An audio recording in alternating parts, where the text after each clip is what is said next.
설교 시작하죠.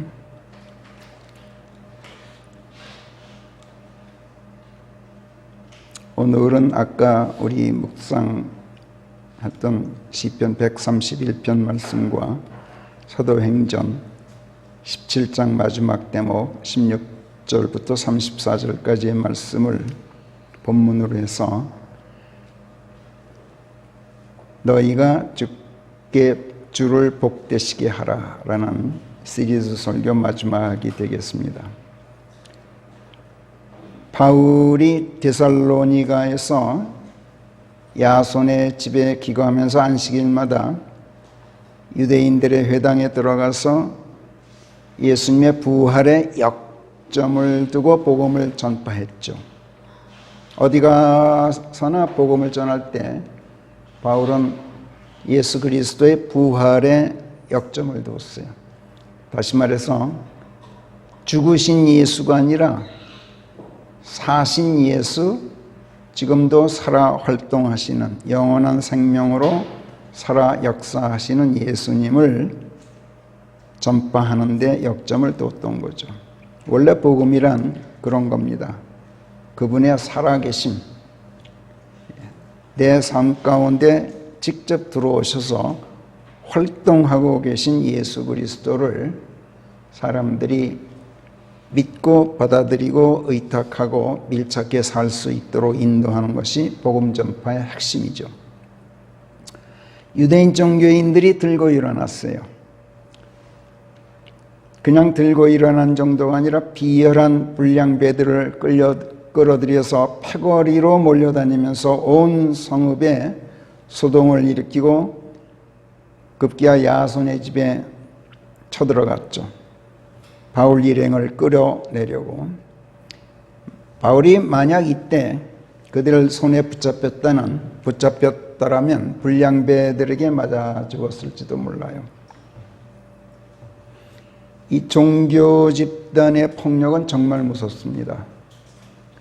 오늘날 기독교는 아닙니다만은 이슬람 교도들의 그 폭력성 얼마나 무서운지 우리가 보죠.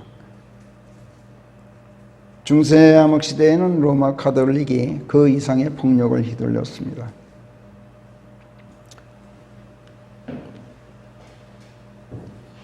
그런데 다행히도 이 유대인 종교인들이 야손의 집에서 바울을 찾아낼 수가 없었어요. 왜 찾아낼 수 없었는지 그 이유는 성경에 설명되지 않습니다. 필시 성령께서 꼭꼭 숨겨주신 것이 분명해요. 이런 대목을 보면은 시편 18편 2절에서 2절 거기만이 아니라 여러 곳에서 반복되는 말씀입니다만 주께서는 저의 암벽이십니다. 성경 역자들이 rock라는 단어를 그냥 천편일률적으로 반석이라고 번역했는데 반석이라는 뜻을 가질 때가 따로 있어요. 그러니까 집을 반석 위에 짓는다. 이때는 반석이죠. 그런데 요새로서 보호처, 피난처로서는 반석이 아니라 암벽이에요. 보루. 주께서는 저의 암벽이시나이다. 주께서는 저의 성체이시나이다. 주께서는 저의 구원자이시나이다. 주께서는 제가 믿고 의탁할 저의 하나님, 저의 힘, 저의 방패, 제 구원의 뿌리시며 저의 높은 망대이시나이다. 이렇게 시편 곳곳에서 제3, 제4 말씀드리고 있는 고백들이 괜한 말씀이 아니로구나 하는 걸 우리가 알 수 있어요. 분명 한 집안에 숨어 있는데 찾아내질 못했어.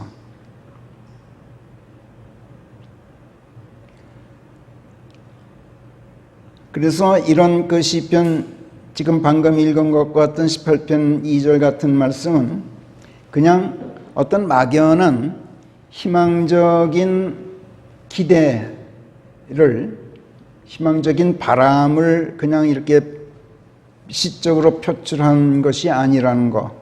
하나님께서는 일상적인 실생활에서 우리들을 실질적으로 지켜주시는 그야말로 현실적인 보호자시라는 것. 예수께서 요한복음 17장에서 아버지 하나님께 기도하시면서 9절부터 보면은 아버지시여 이들을 위하여 제가 기도하나이다. 세상을 위해서가 아니라 아버지께서 제게 주신 이들을 위하여 기도하나이다. 11절로 띄어서 제가 지금 아버지께로 가는지라 이제 더 이상 세상에 있지 않으나 이들은 세상에 있나이다.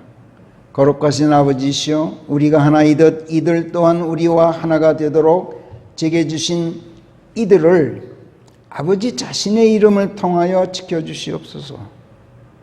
제가 이들에게 아버지의 말씀을 주었더니 제가 세상에 속하지 않은 것처럼 이들도 세상에 속하지 않는다는 이유로 세상이 이들을 미워하였나이다. 그러나 제가 기도하는 것은 이들을 세상에서 데려가 달라는 것이 아니라 아버지께서 이들을 악에서 지켜달라는 것이옵니다. 죽음을 눈앞에 두신 예수께서 이렇게 요한복음 17장에서 아버지 하나님께 드리셨던 간구 또한 그냥 공허한 기도가 아니었구나 하는 걸 또 알게 돼요. 하나님께서는 우리가 진정으로 드리는 고백, 예수께서 간절히 중보하시는 기도에 항상 응답하고 계시다는 것, 이것을 사도 바울이 또 그를 둘러싼 그 당시의 형제들이 정말 뼈에 사무치도록 실감했을 거예요. 또 이런 대목을 성경에서 읽는 우리들 또한 그런 체험을 바울과 공유하는 가운데 역동적으로 살아 역사하시는 하나님의 손길을 실감하게 돼요. 유대인 종교인들이 야손의 집에서 바울을 찾아내지 못하자 이번에는 관하로 달려갔죠. 바울 일행이 예수라 하는 어떤 다른 왕이 또 있다고 말하면서 모두가 가이사의 법령들에 반하는 짓을 감히 하였습니다 하고 고발했어요. 지난날 유대인 종교인들이 예수님을 빌라도 총독에게 고발할 때도 그랬듯이 종교인들은 자기네들과 반대편에 있는 그리스도인들을 언제나 정치적인 죄목을 씌워서 권력당국에 고발을 해요. 정치 권력과 결탁을 하는 거죠. 그리고 그 힘으로 박해를 가해왔어요. 그럴 수밖에 없는 것이 종교란 세상에 속했기 때문에 그래요. 세상은 물질세계 아닙니까? 그리고 그 물질세계를 정치 권력이 지배하죠. 종교 세력과 정치 세력은 그래서 세상을 무대로 활동하는 한 통속이에요. 이슬람 세계에서는 아예 종교 세력이 정치 권력까지 거머쥐고 있어요. 로마 가톨릭도 마찬가지죠. 한반도의 북녘 땅에서는 김일성 종교가 정치 권력을 거머쥐고 있고 중화인민공화국 같은 데는 공산주의 종교가 정치 권력의 주체예요. 오늘날에도. 이에 반해서 우리 그리스도인들은 삶의 무대를 세상에서 하나님의 세계로 옮겨다 놓은 사람들이에요. 하나님의 말씀이 우리들을 하늘로 옮겨다 놓은 것이에요. 예수께서 요한복음 17장 14절에서 제가 이들에게 아버지의 말씀을 주었더니 제가 세상에 속하지 않은 것처럼 이들도 세상에 속하지 않게 되었습니다 하고 말씀드리죠. 하나님의 말씀이 들어오면은 그 순간부터 세상에 속하지 않게 돼요. 유대인 종교인들의 고발로 감옥에 갇힌 바울 일행을 야손을 비롯한 몇몇 형제들이 보석금을 내고 감옥에서 빼냅니다. 그리고 야음을 틈타 베레아로 이들을 피신시키죠. 그런데 여기 와서도 이들은 유대인들의 회당을 찾아 들어가요. 호랑이 굴로 들어가는 거예요. 그런데 다행히도 베레아 사람들은 기다렸다는 듯이 아주 흔쾌하게 말씀을 받아들였고, 바울이 전하는 그 말씀들이 과연 그러한지 매일 성경 말씀들을 찾아보았다. 이런 점에서 이들은 데살로니가 사람들과는 달리 매우 고상하였다. 이렇게 사도행전 17장 11절이 쓰고 있습니다. 여기서 킹제임스 성경 고상하다라는 말을 영어 단어로 noble하다, 이렇게 이 단어로 표기하고 있어요. noble. 숭고하다, 고결하다, 고매하다, 이런 같은 뜻이죠. 성경적으로 표현하자면은 땅의 것들을 추구하지 않고 하늘의 것들을 추구한다는 뜻이에요. 골로새서 3장 2절 말씀대로 표현하자면 위에 있는 것들의 애착을 두고 땅에 있는 것들의 애착을 두지 않는 것, 이게 노블이라는 단어의 뜻이에요. 요컨대 저속하지 않은 것, 비열하지 않은 것, 물질적이고 세속적인 것에 매몰되어 있지 않은 것, 이것을 노블, 이렇게 영어로 말해요. 베레아 사람들이 그랬다는 거예요. 그래서 예수께서 요한복음 5장 39절에서 성경 말씀들을 상고하라, 탐색하라, search 하라, 이렇게 권고하신 것처럼 베레아 사람들이 바울을 맞이해서 하나님의 말씀들을 열심히 탐색했다, 이렇게 증언하고 있어요. 그 결과 헬라인 귀부인들과 남자들 중에서도 적지 않은 사람들이 하나님의 말씀을 믿고 받아들였다고 12절이 쓰고 있죠. 그러나 바울에 의해서 하나님의 말씀이 여기 베레아에서도 전파되고 있다는 것을 데살로니가의 유대인 종교들이 듣고 또 베레아에 들이닥쳐요. 그리고 사람들을 선동하고 난리를 폈어요. 이 대목을 읽을 때마다 늘 저를 궁금하게 만드는 게 하나 있어요. 예수 그리스도의 부활이 증거되고 하나님의 말씀이 전파되는 것이 그토록 격렬한 반대에 부딪혔던 데살로니가, 복음이 그렇게 방해받았던 데살로니가에는 지역교회가 세워졌어요.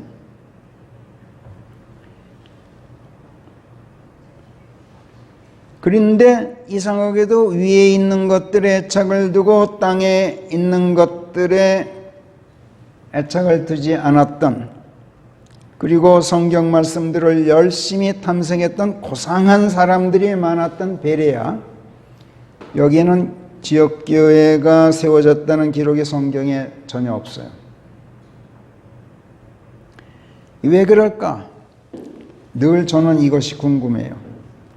아마도 하나님께서 당신의 이름의 호의적인 곳들보다는 적대적인 곳들에 오히려 당신의 말씀이 전파되도록 해오셨는지도 모르겠어요.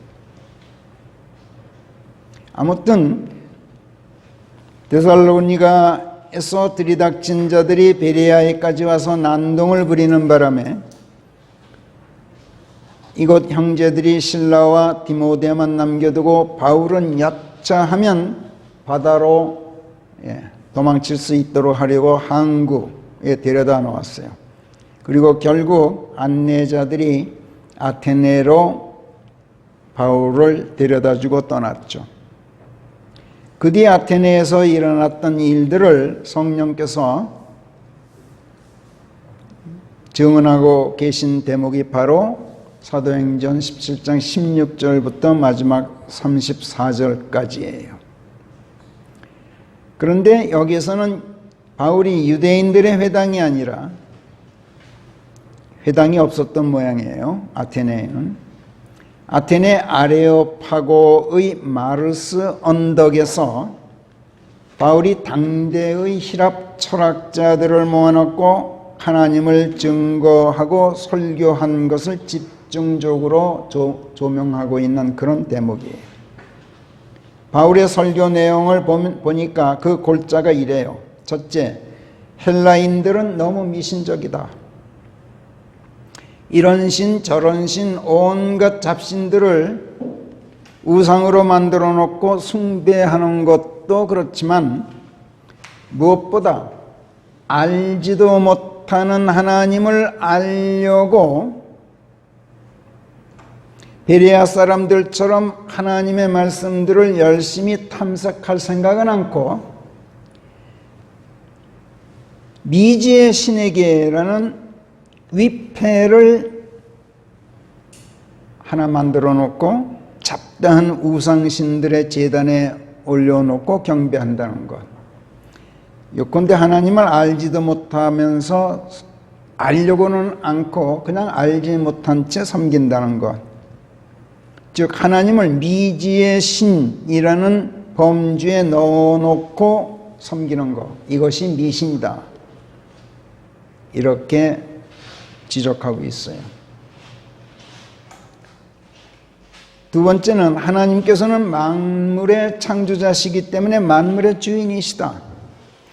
그러하신 하나님께서 어찌 사람의 손이 만들어 놓은 사당이나 또는 사원이나 또는 신전 같은 것에 거하시겠는가? 너희가 신들을 만들고 그 신들을 사당이나 사원이나 신전 제단의 위패로 모셔놓고 있는 것은 바로 그 너희가 섬긴다는 그 신들이 사람이 갖다 바치는 제사밥이나 얻어먹는 아주 보잘것없는 존재들이라는 것을 스스로 보여주는 것이 아니겠느냐. 또 제사밥을 얻어먹고 사는 신들이라면 그건 살아있는 자들이 아니라 죽은 것들이라는 것을 너희가 스스로 인정하고 있는 것이 아니겠느냐. 위패 이건 죽은 망자를 기억하기 위해서 망자의 이름을 써놓은 비문 같은 것이 위패 아니겠느냐. 그런 곳에 하나님의 위패를 갖다 놓고 경배하는 것은 하나님의 창조자이심을 부정하는 것이고 만물 만인의 주인이시라는 것을 부정하는 것이고 그분의 살아계심조차도 부정하는 것이다. 이걸 지적해요. 세 번째로는 하나님께서는 생명의 근원이시다. 그래서 모든 사람들에게 생명을 주시고 호흡을 주시는 분이다. 죽은 신이 아니라 살아 활동하시는 분이다 라는 얘기예요.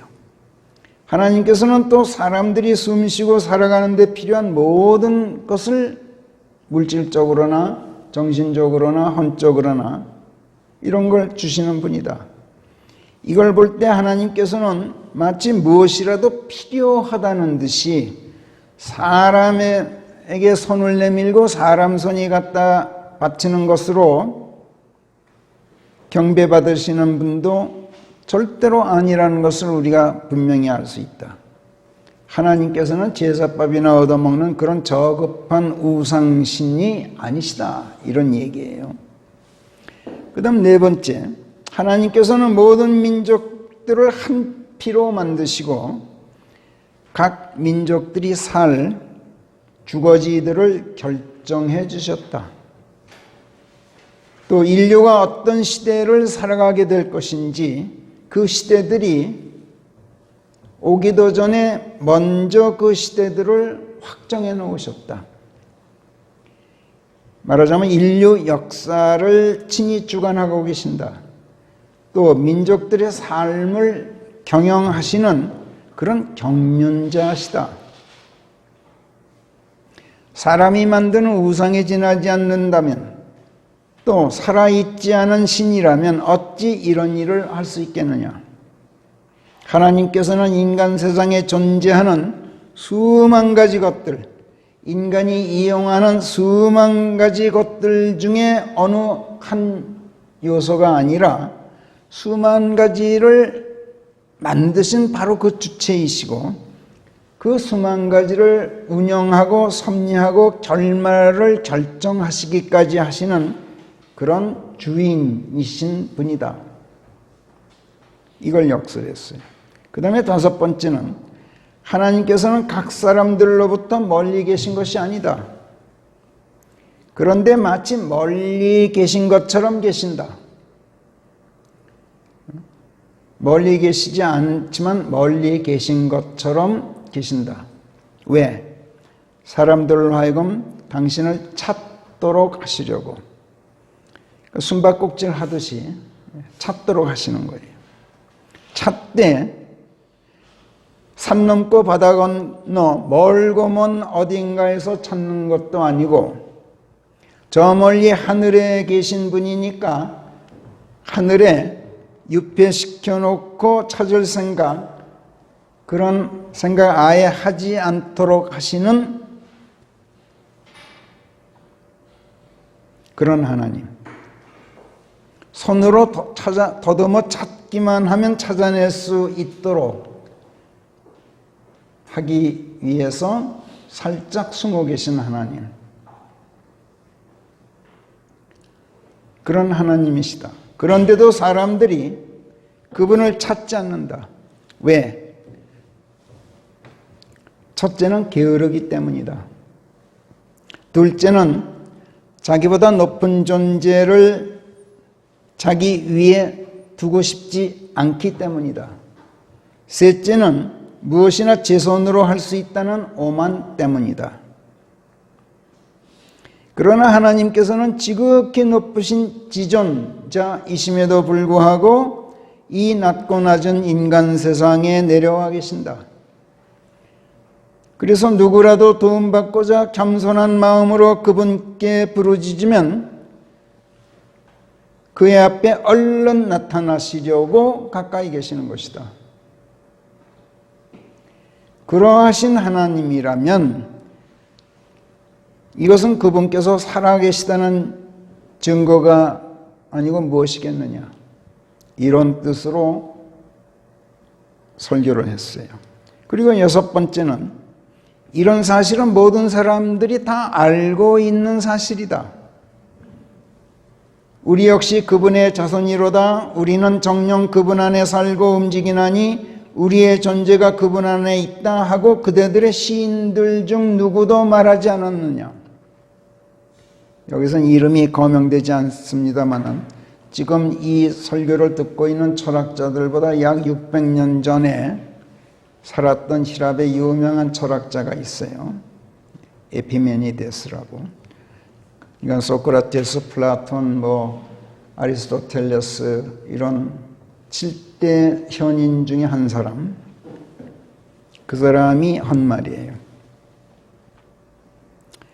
그런데 그러하신 하나님의 신격, 하나님의 신으로서의 자격을 지니신 하나님의 신되심, 그걸 신격이라 그래요.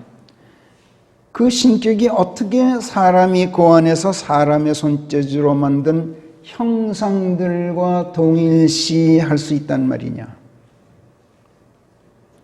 지난날 사람들이 무지했던 시대에는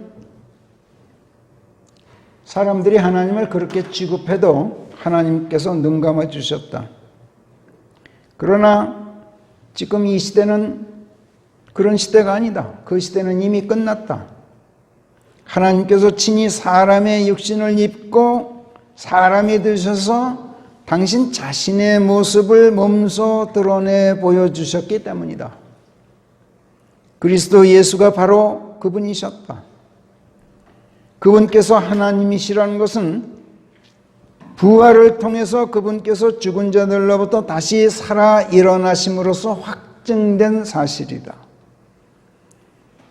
예수께서는 부활을 통해서 영원한 생명을 지니신, 그리고 영원한 생명을 주시는 하나님이시라는 것이 이제 확실해졌다.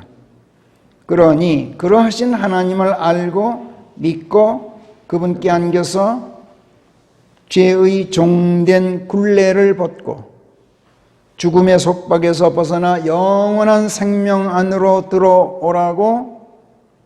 들어오도록 회개하고 그분께로 발길을 돌려라. 그리고 마지막 7번째로 이제 남아있는 일은 한 가지, 하나님께서 의로 세상을 심판하시는 일, 이 한 가지만 남아있다. 산 자와 죽은 자, 영원한 생명세계인 하늘의 시민권을 가진 자를 위로 불러들이고 영원한 죽음의 세계인 지옥에 수감되도록 선고되어 있는 자를 지옥으로 보내는 마지막 심판의 그날을 하나님께서 이미 확정해 놓으셨다.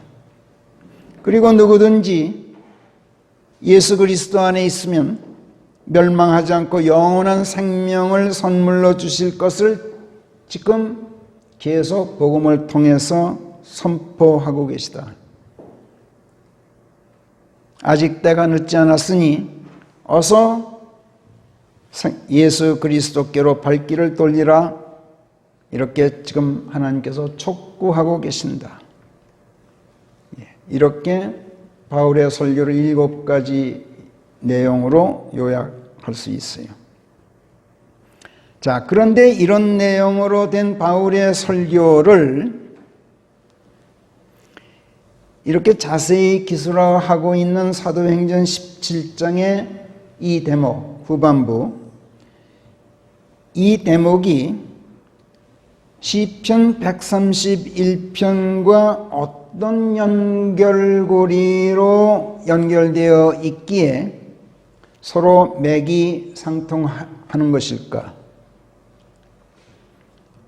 성령께서 이 두 군데 말씀들을 하나로 묶어서 오늘 너희가 주를 복되시게 하라 하는 이 제목의 설교를 여러분으로 하여금 듣게 하시는 것은 시편 131편과 사도행전 17장 후반부에 이 말씀들을 한 묶음으로 묶어서 본문으로 삼고 계셔요.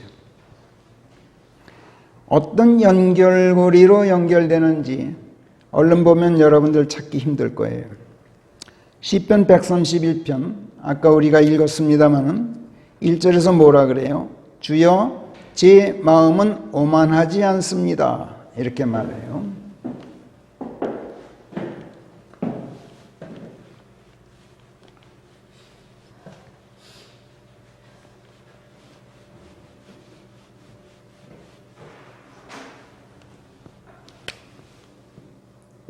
Not faulty.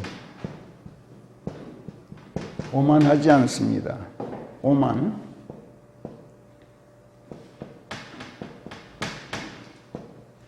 조금 어렵게 느껴질지 모르지만 이게 오만 이렇게 써요.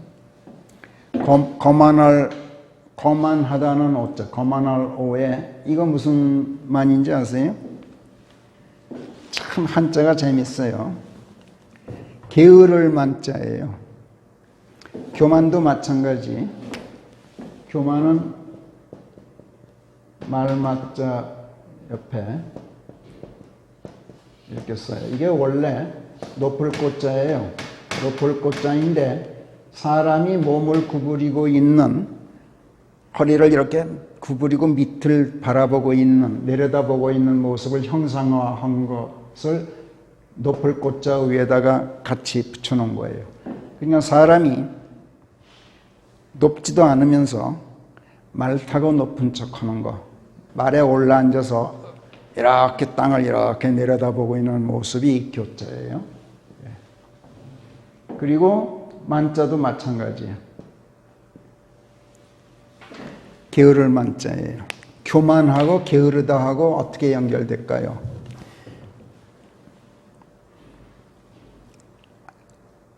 교만할 교, 게으를 만.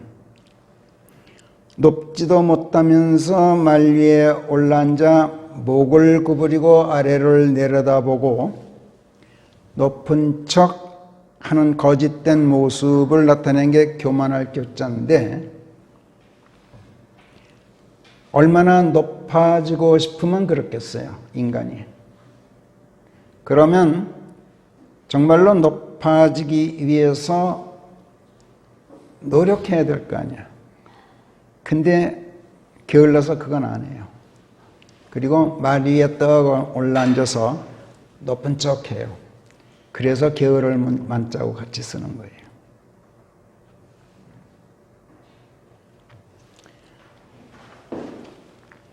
그러니까 높지도 못하면서 높은 척하니까 속임수하고 같이 속임수가 역력히 드러나죠. 그래서 이 게으를 만자 속에는 속인다라는 뜻이 같이 들어있어요. 그래서 교만은 게으른 데다가 다른 사람을 속이고, 다른 사람만 속이는 게 아니라 자기 자신까지도 속여요. 그래 가면서 높은 척하는 것, 잘난 척하는 것, 이걸 교만이라 그래요. 영어로는 pride라 그래요. pride라 그러면 여러 가지로 뭐 좋은 뜻으로도 많이 쓸 수 있겠죠. pride가 있다, 자존심이란 뜻이지만 성경에서는 pride 하면 무조건 나쁜 뜻이에요. 교만. 오만이라는 이 오자는 사람이, 이거는 날출자를 약해서 쓴 거예요. 그 다음에 노일방자, 방임하다, 해방되다 할 때 쓰는 거. 그러니까 사람이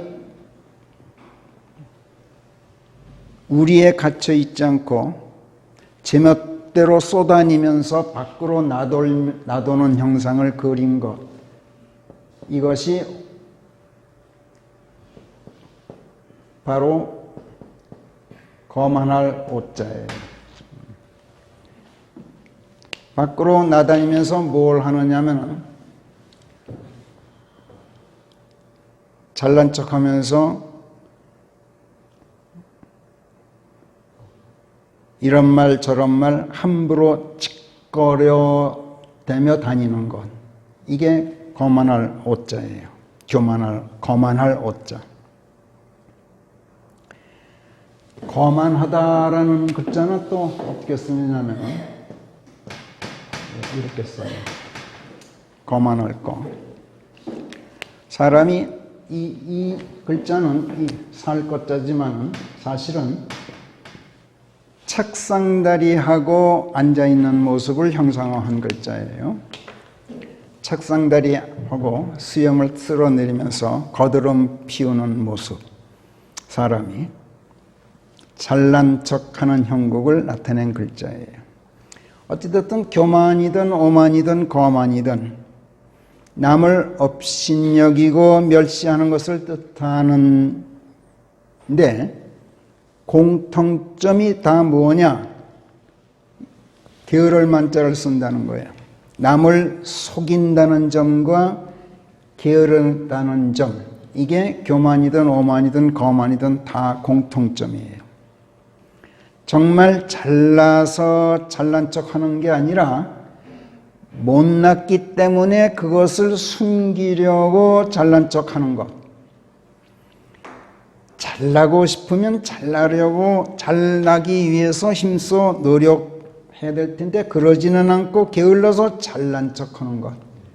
이게 교만이고 오만이고 거만인 거예요. 속여도 남을 속이는 것으로만 끝나면 모르겠는데 자기 자신을 속여서 자기가 자기에게 속는다는 데에 또 교만과 오만과 거만의 문제가 있어요. 모두가 자기 자신에 대하여 마땅히 생각하여야 할 것 이상으로 자신을 높이고 싶은 헛된 욕망에서 나오는 자기기만, 이것이 교만이고 오만이고 거만이란 말이에요. 이에 대해 바울은 로마서 12장 3절에서 이렇게 충고하죠.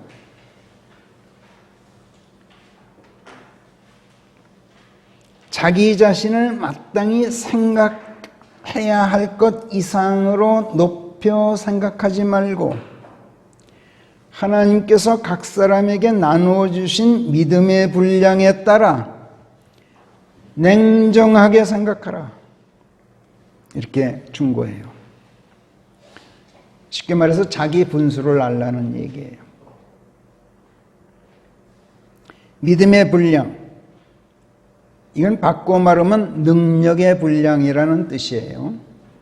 믿음이 뭐라고 우리가 배워왔습니까? 믿음이란 하나님과 나의 하나됨을 뜻한다고 우리가 배워왔죠. 하나님과 내가 하나 되면 하나님의 능력 안에 있게 되죠. 하나님의 능력을 내가 지니게 되는 거예요. 그리스도인은 하나님과 하나가 된 사람이에요. 그래서 그리스도인은 하나님의 능력 안에서 하나님의 능력을 지니고 그분의 능력을 행사할 수 있는 사람이에요. 그러나 하나님께서는 그리스도인 각자에게 각기 다른 능력을 주시고 같은 능력이라도 각기 다른 분량의 능력을 주셔요. 어떤 사람에게는 3달란트를, 어떤 사람에게는 2달란트, 어떤 사람에게는 1달란트를 주신단 말이에요. 그래서 믿음의 분량은 곧 능력의 분량이라는 뜻과 똑같아요. 자기가 받은 능력의 한계를 아는 것, 이것이 자기 자신에 대해서 마땅히 생각할 것 이상도 이하도 아니게 냉정하게 생각하는 거예요. 이것이 자기 분수를 아는 것이고, 자기 분수를 알아야 다른 사람을 깔보지 않는 것은 물론 자기 기만에 스스로 속지 않게 되죠. 또 자기 분수에 넘는 허영심으로 자기 자신을 스스로 고달프게 하질 않아요. 그리고 자기 스스로 너무 고달프면 어떻게 돼요? 스스로 망치죠. 이런 일을 하지 않게 돼요. 자기 분수를 알면. 시편 기자는 자기 분수를 알기 때문에 여기 시편 131편 1절에서 제 마음은 오만하지 않고 제 두 눈은 높지 않으며 거창한 일들이나 제게 너무 과한 일들에 휘말려서 저 자신을 힘들게 만들지도 않습니다 하고 고백하고 있어요. 그리고 2절에서 저는 실로 지금껏 제 어미에게서 젖된 아이처럼 처신하면서 저 자신을 억눌러 왔는지라 제 혼은 젖된 아이와 똑같습니다. 이렇게 고백해요. 젖된 아이는 젖을 뗄 만큼 자라기는 했지만 어른이 되려면 아직 먼 아기죠. 젖된 아이는 정말이지 아무것도 모르는 철부지예요. 겨우 젖된 것이 마치 어른이나 된 것처럼 행세한다면 이건 제 분수를 모르는 거예요. 이것이 오만이고 거만이고 교만이에요. 이런 교만에 빠지지 않으려고 젖된 아이처럼 겸손하게 처신하면서 오만하지 않고 허영심을 버리고 거창한 일들이나 너무 과한 일들에 휘말려 들어서 스스로 자기 자신을 힘들게 만들지도 않습니다 하고 지금 시편 기자가 고백하고 있는 거예요. 자, 그런데 이 말씀이 어떻게 해서 사도행전 17장 16절부터 34절까지 기술된 내용과 맥이 통할 수 있단 말인가?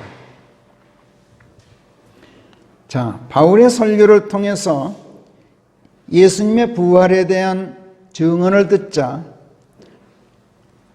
혹자는 비웃었고 혹자는 그런 이야기라면 우리가 나중에 다시 듣겠소 하고 자리를 떴어요.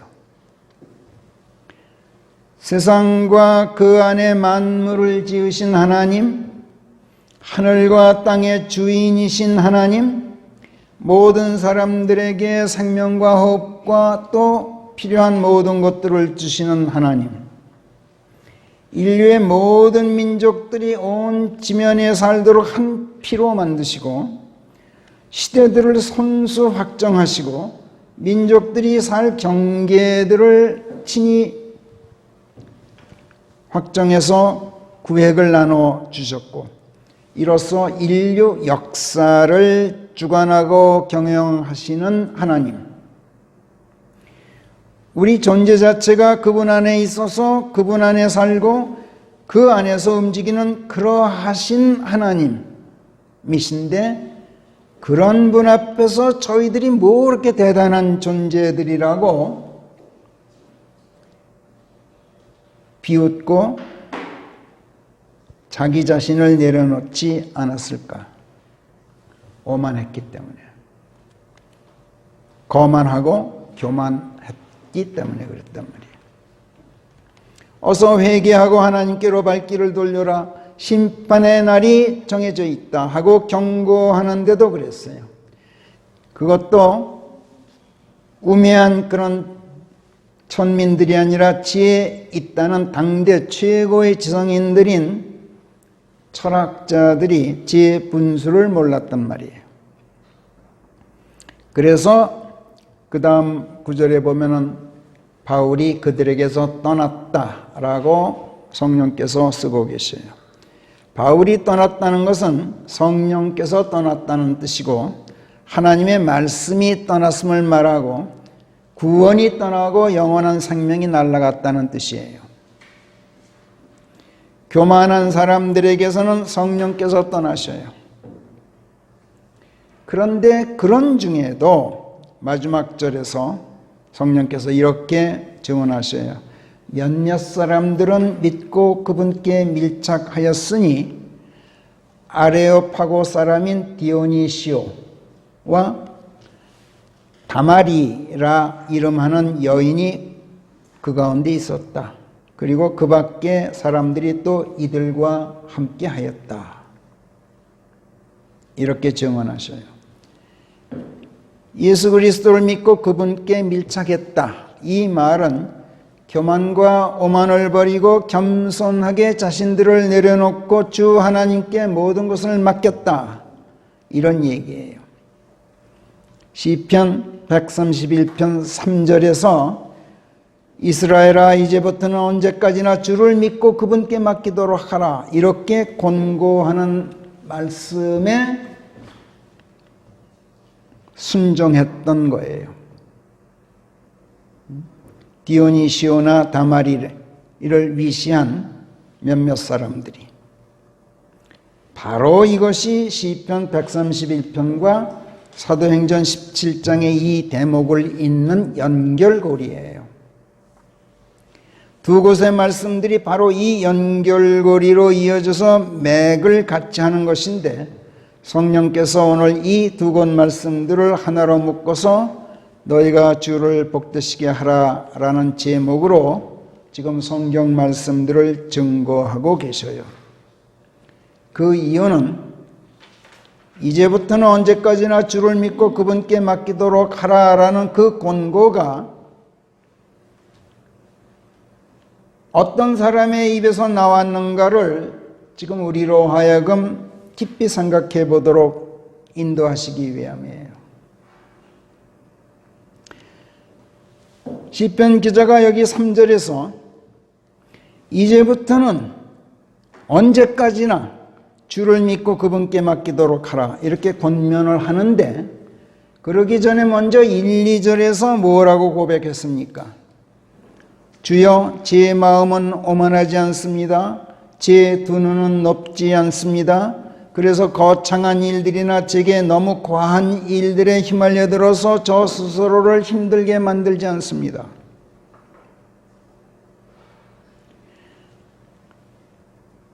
과한 일에 휘말려서 자기 자신을 힘들게 하면 어떻게 되는지 아세요?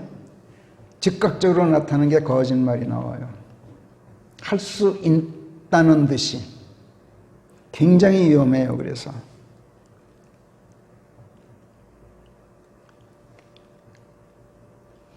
그래서 자기 분수에 벅차다 그러면 그건 사양하는 것이 현명한 거예요. 왜?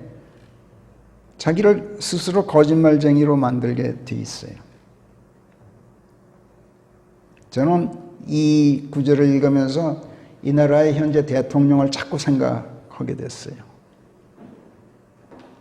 얼마나 힘들까, 그 사람.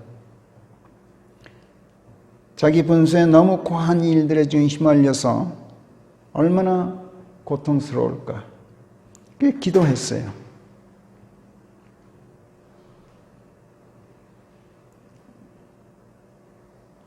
그 다음에 2절에서 저는 실로 지금껏 제 어미에게서 젖된 아이처럼 처신하면서 저 자신을 억눌러 왔습니다. 제 혼은 젖된 아이와 똑같습니다. 이렇게 고백했어요. 먼저 나는 오만하지도 교만하지도 않다. 나는 허영심에 들떠 분수에 넘치는 일을 넘보지 않는다. 나는 이제 겨우 젖된 아이에 불과하다. 그래서 이제 막 젖된 아이로서 나 자신을 억누르고 있다. 이렇게 고백했어요. 여기서 나 자신을 억눌러 왔다는 말을 킹제임스 성경이 재미있게 이렇게 쓰고 있어요. quiet라는 단어를 써요. quieted myself. 직역하면 나 자신을 조용히 시켜왔다. 입 함부로 나불대지 않게 해왔다. 이걸 억눌러 왔다라 그래요. 잘난 척 함부로 짓거리지 않도록 나 자신을 자제해왔다. 거짓말 함부로 하지 않도록 나 자신을 억눌러 왔다. 이런 뜻이에요. 그래서 quieted myself. 사람은 누구나 조금은 잘난 척하고 싶은 욕망이 늘 있어요.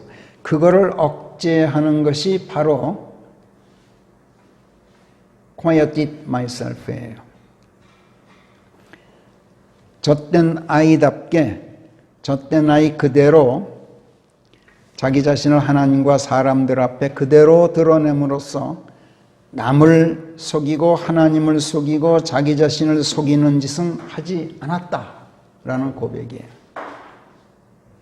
그렇기 때문에 이 사람은 이제부터는 언제까지나 주를 믿고 그분께 맡기도록 하라. 이제부터는 교만하지 말라.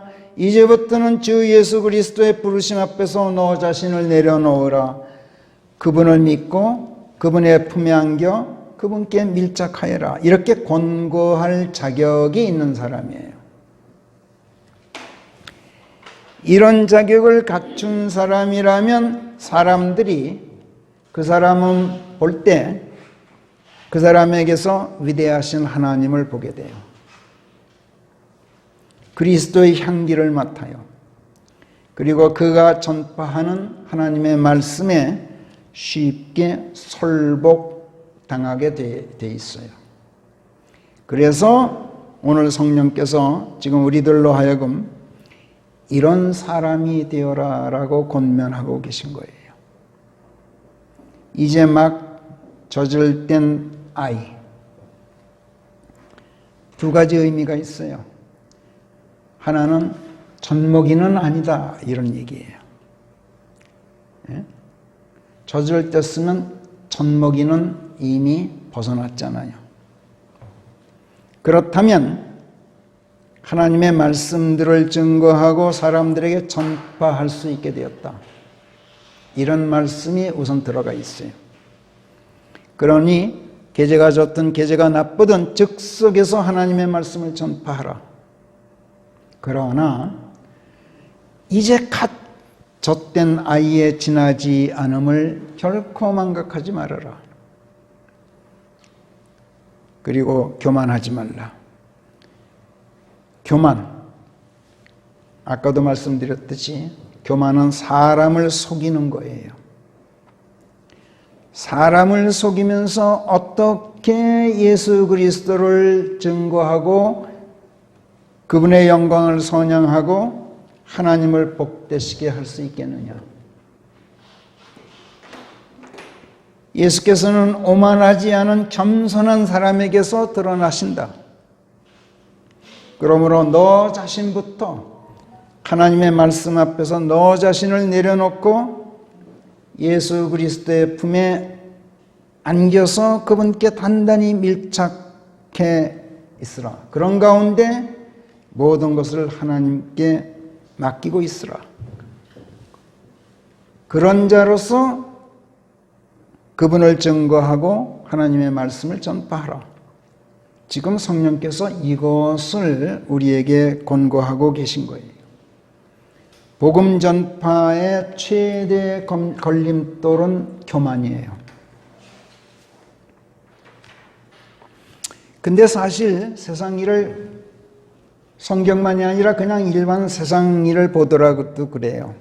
교만은 모든 실패, 모든 파괴, 모든 멸망의 핵심 요소예요. 망하는 사람 왜 망하는지 아세요? 교만 때문에 망해요. 최근에 우리나라에 손꼽는 대재벌 회사들이 교만 때문에 쓰러지는 걸 우리가 역력히 보고 있어요. 그 사람들 경영 능력이 없어서 그런 게 아니라 교만 때문에 지금 그러고 있어요. 나라도 그렇고 민족도 그렇고 개인도 그렇고 회사도 그렇고 어떤 집단이든 간에 교만이 모든 걸 망쳐요. 하나님께서 교만을 미워하시는 이유가 여기 있어요. 하나님께서 혐오하시는 것들 7가지를 성령께서 잠언 6장에서 이렇게 열거하고 계셔요. 잠언 6장 16절부터 19절까지 우리 같이 읽어보도록 해요. 찾으셨어요? 잠언 6장 16절부터 시작. 주께서 미워하시는 것들이 이 6가지니 아니 7가지가 그분께 혐오스러우니 교만한 눈과 거짓된 혀와 무지한 피를 흘리는 손과 사악한 상상들을 궁리하는 마음과 해코지하는 일이라면 재빠르게 달려가는 발과 거짓말을 짓거리는 증인 그리고 형제들 사이에 불화의 씨를 뿌리는 자라. 그러니까 뭐를 강조할 때 이게 성령의 화법인데 뭐뭐가 6가지다 아니 7가지다 이렇게 말씀하는 그 화법이 있어요. 하나님께서 미워하시는 7가지를 열거하고 있는데 쉽게 외세요. 어떻게 외냐면 제일 처음에 눈을 미워하셔요. 그 다음에 교만한 눈. 그 다음에 뭐라 그랬어요? 예? 혀를 미워하셔요. 그 다음에 손. 그 다음에 마음. 그 다음에 발. 그 다음에 거짓말을 짓거리는 거짓 증인. 그 다음에 형제간에 이간질하는 불화의 씨를 뿌리는 자.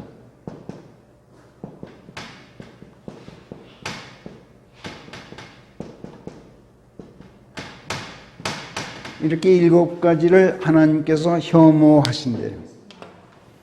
그런데 그 중에서 첫 번째가 뭐? 교만이에요. 교만한 눈. 거짓말하는 거, 무지한 사람 살인하는 것, 온갖 악한 생각 꾸미는 것, 남에게 해악을 끼치는 일을 즐기는 것, 거짓 증인이 되어서 무고한 사람에게 죄 뒤집어 씌우는 것, 그리고 형제들을 이간질해서 불화를 일으키는 것. 극도로 다 미워하시지만 뭐니 뭐니 해도 첫 번째로 가장 혐오하시는 것이 교만이라는 거예요. 그 많은 고약한 성품들, 그 못된 행동들 중에서 어째서 하나님께서는 이 교만을 가장 미워하실까? 이유가 간단해요. 거짓말하고 무지한 사람 죽이고 온갖 악한 생각하고 남 해코지 하는 일에 가담하고 거짓 증언하고 이간질하는 거 이거 다 교만에서 나오기 때문에 그래요. 교만 자체가 아까 이미 우리가 배웠듯이 교만 자체가 남을 속이는 것이고 자신을 속이는 것이라고 그랬어요. 모든 거짓말은 교만에서 나와요. 교만은 마귀의 속성이에요. 교만은 거짓의 압이 마귀에게서 나오는 성품이에요.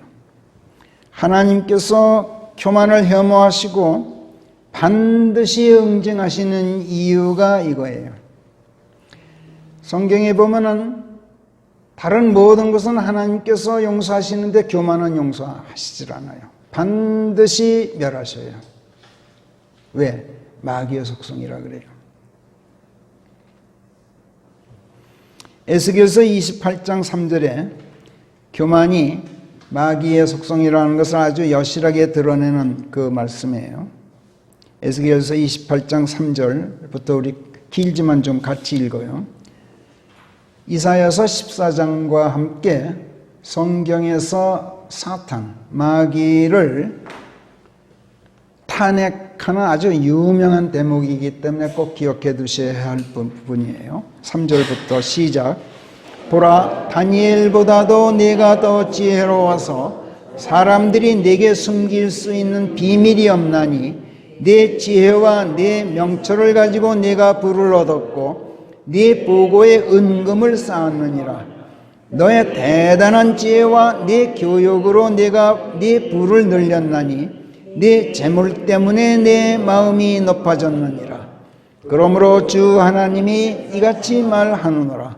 네 마음이 하나님의 마음인 것처럼 네가 자처하였은즉 보라, 그러므로 내가 네 위에 타국인들을 데려오리니 민족들 중에서 무시무시한 자들 그들이 그들의 칼을 뽑아들고 내 지혜의 아름다움을 쳐서 그들이 네 눈부심을 더럽히게 되리라. 그들이 너를 구덩이로 끌어내릴 것인즉 네가 바다들 한가운데서 죽임당하는 자들의 죽음으로 죽게 되리라. 네. 그 다음에 이사야서 19장 9절부터 우리 또 같이 읽어요. 시작. 네가 오는 것을 보고 지옥이 너를 맞으려고 너 때문에 밑에서 요동치나니 너 때문에 그것이 죽은 자들을 흔들어 깨우고 있는 것인즉 다름 아닌 땅의 모든 우두머리들이로다. 그것이 민족들의 모든 군왕들을 그들의 보호자에서 일으켜 세웠도다. 그들 모두가 네게 말을 걸어 이르기를 너도 우리처럼 허약해진 것이냐 네가 우리와 같게 된 것이냐 하게 되리라.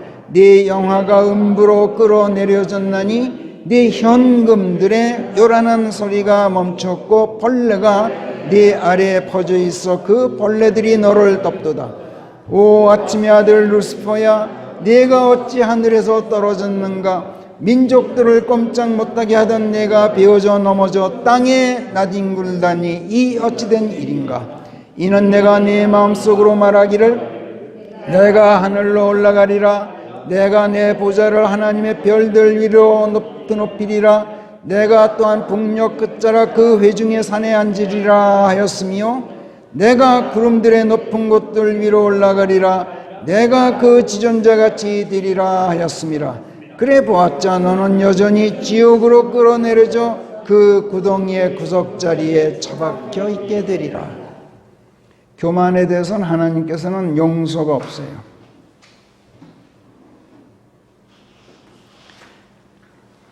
마귀의 속성을 지닌 교만한 사람에게 있어서 눈의 가시가 뭔지 아세요? 교만한 사람이 가장 싫어하는 거. 자기의 교만, 자기의 그 거짓됨을 지적하고 그 거짓됨을 버리라고 충고하는 사람을 제일 싫어해요. 그냥 귀에 듣기 좋은 말만 하는 사람을 곁에 둬요. 교만한 사람의 특징이에요.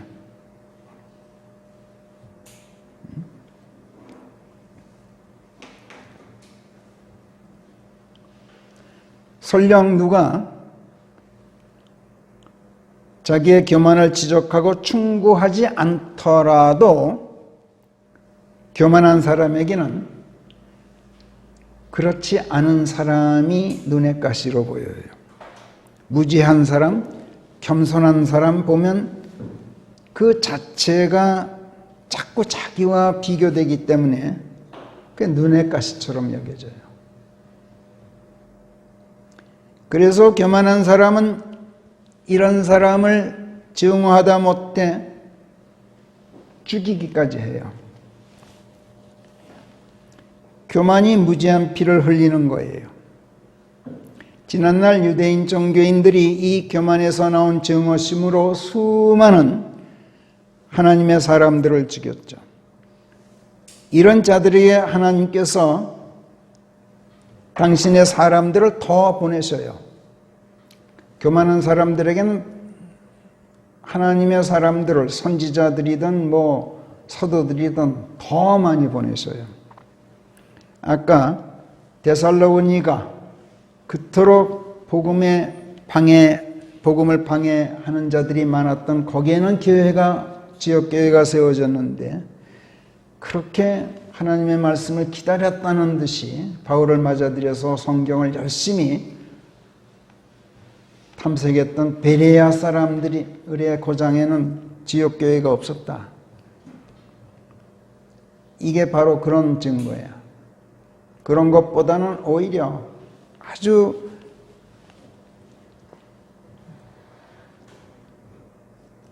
거역적이고 반역적인 것을 하나님께서는 당신의 말씀을 훨씬 더 많이 전파되도록 하신다는 거예요. 그리고 자기 자신을 내려놓고 그리스도의 품에 안기라고 이들을 통해서 사람들을 계속 설득하셔요. 그런데 교만한 자들은 고개를 돌려요. 설득되지를 않아요. 이것을 경고하시면서 예수께서 마태복음 23장에서 유명한 말씀을 하시죠. 35절부터 37절까지 같이 읽어봅시다. 시작. 의로운 아벨의 피로부터 성전과 제단 사이에서 너희가 죽인 바라키아의 아들 사카리아의 피에 이르기까지 땅에 흘려졌던 그 모든 의로운 피가 너희에게 돌아가리라. 진실로 내가 너희에게 말하노니 이 모든 일들이 이 세대에 닥치리라. 오 예루살렘아, 선지자들을 죽이고 네게 보낸 이들을 돌로 쳐 죽이는 너 예루살렘아, 암탉이 제 병아리들을 날개 아래 불러 모으듯 내가 얼마나 여러 번 네 자녀들을 불러 모으려 하였던고. 그런데 너희가 원치 아니하도다. 왜 원치 않을까요? 교만하기 때문에. 교만한 자들은 예수 그리스도의 품에 안기기를 원치 않는 것으로만 그치질 않아요. 그들은 하나님을 믿고 그분께 밀착하라고 권고하는 사람들을 죽이고 싶도록 증오해요. 그리고 어떻게든 그들에게 해코지를 하려고 온갖 악한 상상들을 다 꾸며내요. 그리고 거짓 증인이 되어서 무고한 사람들에게 죄를 뒤집어 씌우고 형제들을 이간질해서 불화를 일으켜요. 하나님께서 혐오하시는 그 못된 것들 중에서 교만을 첫째로 꼽으시는 이유가 여기에 있어요. 하나님께서 싫어하시는 6가지가 전부 교만에서 나온 거예요. 자, 그렇다면 우리가 어떻게 인간의 이 교만을 치유할 것인가 하는 이제 문제가 숙제로 남았어요. 그런데 참 놀랍게도 성경은 하나님께서 친히 사람의 교만, 이건 사람이 없애지 못한다 라고 친히 말씀하셔요. 그게 욥기 40장에 나와요.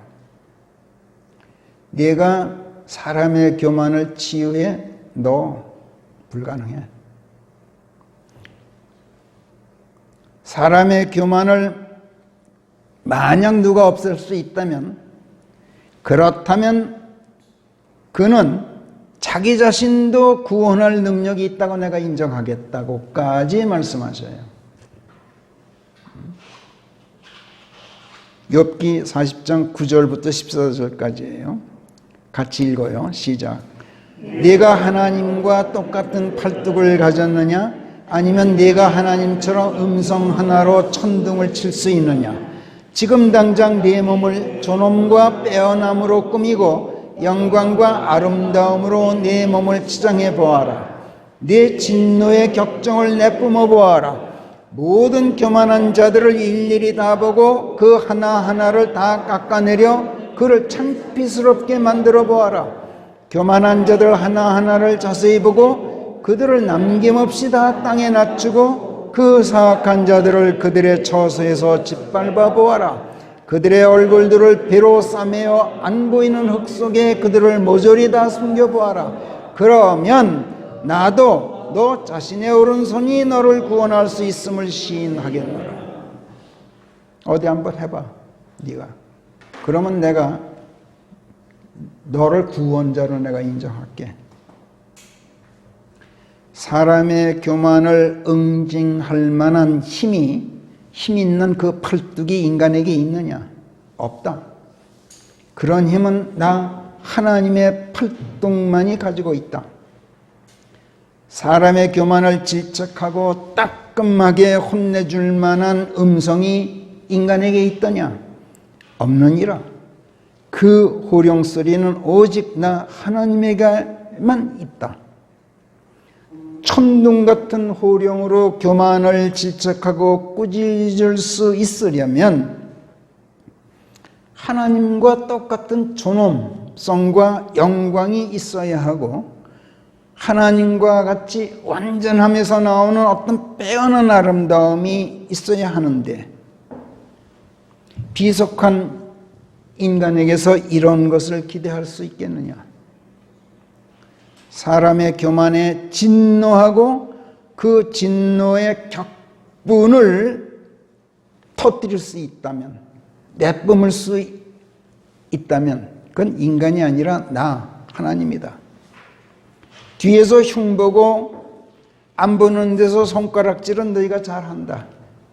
근데 앞에서 대놓고 꾸짖고 격노할 수 있는 그런 당당함, 그거 사람에게는 없다. 왜 그럴까요?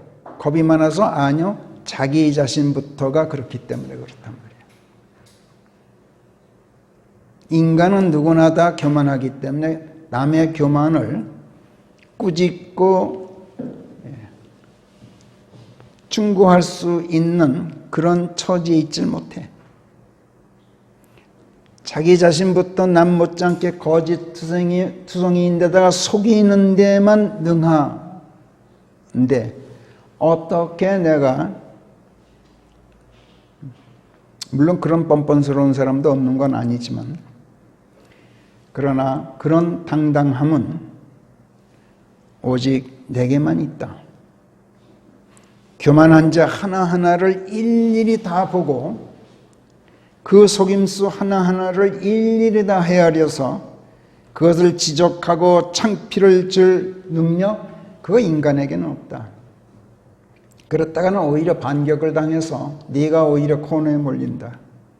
이런 터에 교만한 자들 하나하나를 다 땅에 낮추고 그 사악한 자, 교만한 자에 대해서는 악한 자가 아니에요. 사악한 자예요. 사악하다는 말은 꼭 마귀의 속성에게만 쓰는 말이에요. 위키드라는 말. 사악하다.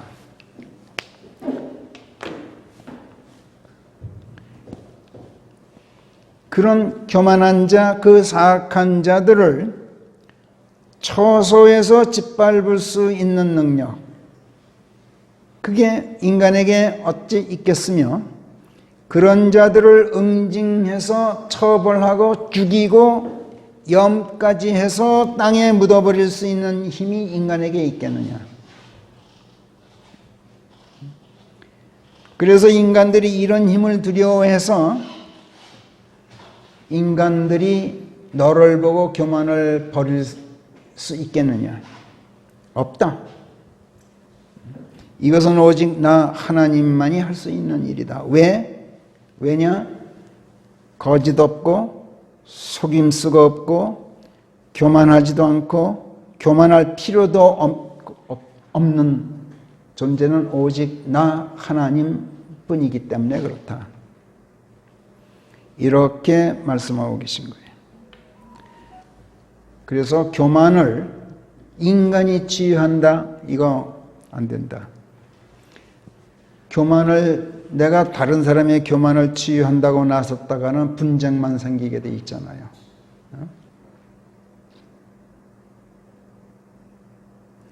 교만을 치유하려면 교만을 치유해서 하나님께 창피당하지 않고 땅바닥에 내동댕이 쳐지지 않고 죽임당해 땅에 묻히고 그 사악한 자처럼 지옥에까지 내려가는 수모를 당하지 않으려면 모든 것을 손에서 내려놓고 하나님의 말씀 앞에서 나 자신마저 내려놓고 당신의 품으로 들어오라고 부르시는 예수 그리스도의 부르심에 순종해서 모든 것을 그분께 맡기고 그분의 품에 안길 만한 겸손, 이것만이 필요해요.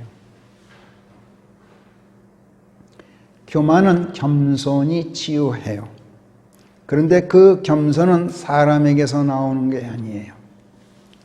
예수 그리스도에게서만 나와요. 겸손은.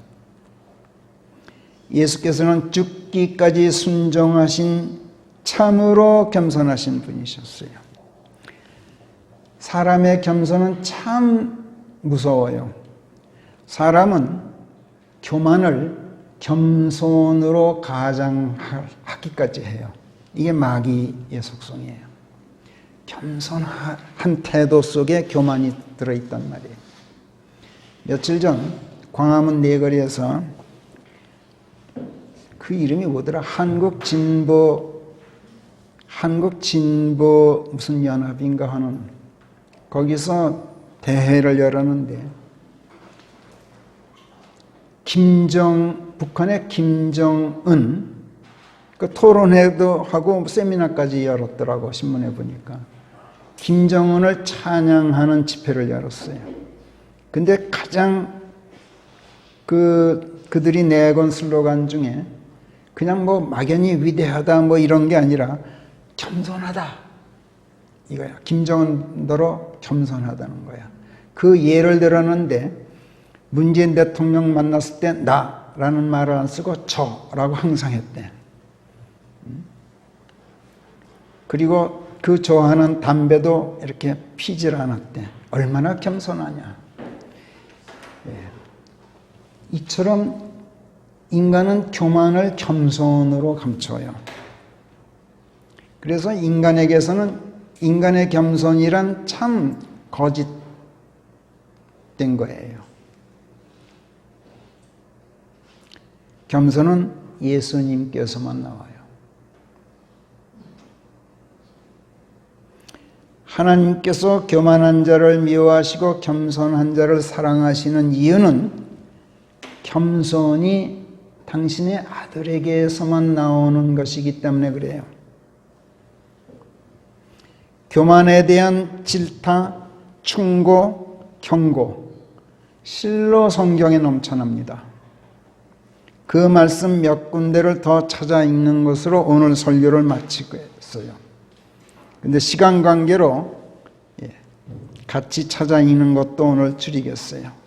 꼭 읽고 묵상할 말씀들을 몇 군데 유인물에 오늘 선정해 드렸으니 각자 집에서 읽고 묵상하세요.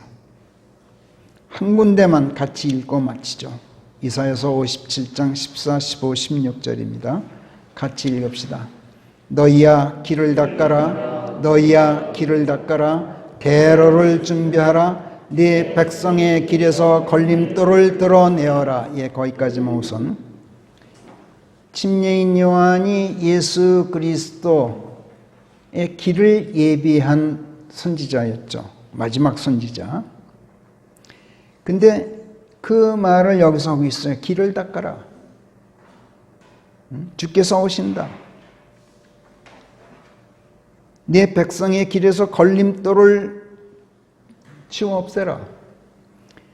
그런데 길을 닦는 게 뭐냐면 교만을 치워 없애라는 거예요. 걸림돌이, 모든 것의 걸림돌은 교만이에요. 15절 시작. 이는 영혼을 사는 높고 높은 자, 그 이름이 거룩한 자이니가 이같이 말함이니 나는 높고 거룩한 곳에 살고 있으면서도 참회하는 겸손한 영을 가진 자와 또한 함께하여 그 겸손한 자들의 영을 되살리고 그 통회하는 자들의 마음을 소생시키느니라 함이라. 그래서 내가 만들어 놓은 그 영, 그 혼들이 내 앞에서 고개 숙여야 하겠기에 내가 언제까지나 다투고 싶지는 않나니 내가 늘 노하고 있지는 않겠노라. 교만한 자 앞에서 하나님께서 늘 노하고 있지 않겠다고 말씀하셔요. 노기를 거둬들이겠다는 말씀이 아닙니다.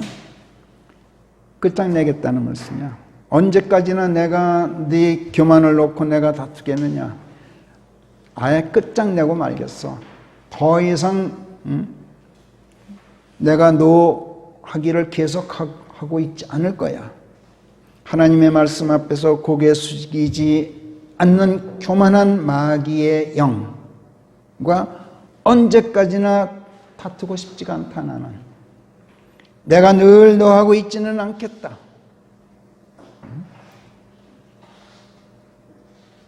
준엄한 응징으로 끝내시겠다는 아주 무서운 말씀이에요. 주석자들이 참 많이 잘못 주석한 부분이기도 해요. 기도하겠습니다. 주님, 그 옛적 주님의 제자들이 주께 여쭈어 말씀드리기를 하늘의 왕국에서는 누가 가장 큽니까 하였을 때 한 어린아이를 부르시고 그들 한가운데 세워놓으신 다음 진실로 내가 너희에게 말하노니 너희가 회심하고 어린아이들과 같이 되지 않으면 너희는 하늘의 왕국에 들어가지 못하리라. 그러므로 누구든지 이 어린아이와 같이 자신을 낮추는 자 바로 그가 하늘의 왕국에서 가장 크니라 하셨던 그 말씀을 하나님 이 시간 저희가 머리에 떠올립니다. 하나님 저희들에게서 거짓된 혀를 제해 주시옵소서. 무지한 피 흘리는 손을 자르시옵소서. 사악한 상상들을 궁리하는 마음, 해코지하는 일이라면 재빠르게 달려가는 발을 없애주시옵소서. 결단코 거짓말을 짓거리는 거짓 증인의 자리에 저희가 서지 않게 해주시고 형제들 사이에 불화의 씨를 뿌리는 자가 되지 않게 해주시옵소서. 이를 위해 무엇보다도 하나님 저희에게서 교만한 눈을 제거하여 주시옵소서. 저희들을 보는 이 세상 모든 사람들이 저희가 아니라 주 예수 그리스도를 저희에게서 보도록 하심으로 아버지 하나님께서 저희들을 통해서 선양되시고 복되시기를 저희가 원하오니 하나님 오직 겸손한 영만을 저희에게 부어주시어서 저희들을 땅바닥에까지 낮아지게 하시옵소서. 감사합고 우리 주 예수 그리스도의 이름 안에서 기도하옵나이다. 아멘.